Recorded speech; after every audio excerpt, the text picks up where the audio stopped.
Today, we are going to be talking about how referent power can influence affect-based trust.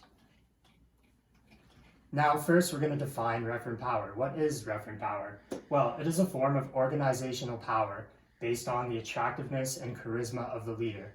So it isn't exactly a form of power that is physical or contractual, but rather something that is internal and has external effects, and we'll get to that in a second. Now we're talking about how referent power can influence affect-based trust. And when we dive into affect-based trust, we can see that it is more of a trust based on our affection for a person and our fondness for them, rather than the actual reasoning behind the decisions that they're making. So when we look at referent power and affect-based trust, they really go hand in hand because they are both about affection towards a person. Affect-based trust doesn't specifically mention why that affection would exist, but it just mentions how we trust them because of that affection, and that affection in many cases can come from referent power due to charisma or attractiveness or anything like that. Whether we like it or not, we are more susceptible to people that have those qualities, and in that form of referent power, that's how that power exists. Whether we like it or not, the features of people that include attractiveness or charisma or anything of that sort, that's essentially where affection comes from. So you can see how referent power would really influence affect-based trust because that affection, the effect, comes from those features, charisma, attractiveness, all those different sorts of things. Now we're gonna dig into our first example. This is just a simple example to really see the simple relationship between these two, but later on we're gonna get into the more negative consequences. But for our simple example, we're going to have a charismatic but lazy employee who is able to influence his well-meaning supervisor to get some sort of job upgrade. This employee may not be the hardest worker, but because of their charisma and their attractiveness perhaps, they were able to somehow influence the supervisor and get them in a better position even though they didn't deserve it. So this clear influence of trust and power working together to get somewhere to a new level is very evident in this example, and it's just a good example. Now that we've gone through the basics of referent power and affect-based trust, we're going to move on to our main case study that is really going to hammer home the point of how these two can have a relationship and how they can have negative consequences.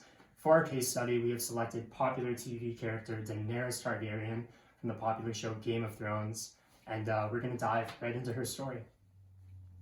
So, as Lucas said, to illustrate our subject, we choose Daenerys Targaryen, who is a character of the book series The Iron Thrones, written by George R.R. Martin, and its television adaptation, Game of Thrones. In this series, Daenerys Targaryen is presented as an exceptional woman who is both firm but generous too. Her altruism made her abolish slavery and help the unfortunate. However, she severely punishes those who harmed her. At first, insecure about herself and her abilities as a queen, she eventually gained confidence and authority over others. Daenerys is seen by some analysts of fiction and television series as a modern icon of feminism. By demonstrating her courage, her ability to moderate her strategic skills, and how she uses her beauty, she quickly went from being a vague pretender of the Iron Thrones to a real competitor leader whose name inspires fear but also respect. She also knows how to thank her followers by putting them at the forefront of the battle and not abandoning them in her conquest of power. I would say if Game of Thrones was a company, Daenerys would be a charismatic business leader such as Elon Musk or Bill Gates. She is a born leader. She started from nothing and she built an empire just by the power of her vision alone. Daenerys is a natural leader who relies on both her beauty and her intelligence, but also on her name and her army to take and keep the power. So now we're going to study the leadership approach that uses Daenerys in the TV show. So first of all, she always leads and she never follows. She of course listens to advices, but she never followed the crowd. She always followed her own mind, and that creates a true feeling of power for all her followers. The second very important point about the leadership style of Daenerys is that she manages to create real connections. She had a lot of good advisors, she listened to them, and she had also, and that's the more important point, a lot of allies. So that allowed her to have a very good knowledge of the world around her, and she's more powerful and she's more trusted and respected by all her followers just because of that.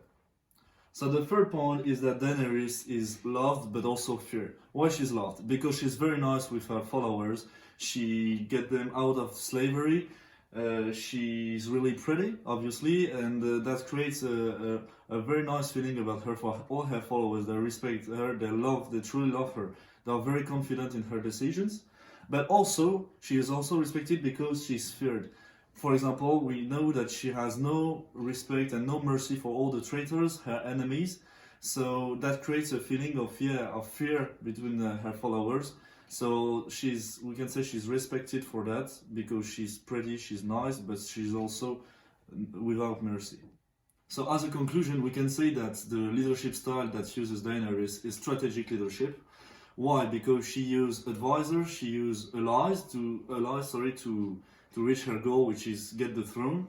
But the good thing about that is that she's very well respected, she's very smart about her strategy, and for that her followers love her and trust her very much. So at the end of the TV show, when she's getting mad and she decided to kill a lot of innocent people, thousands of innocent people inside the city, where she already has the throne, all her followers follow her in that madness, and they decide to follow her and to kill all the innocents. So we can say that they are very affected by the leadership style of used by Daenerys. As we mentioned earlier, referent power has can have a very negative impact on the individuals who are following the leader.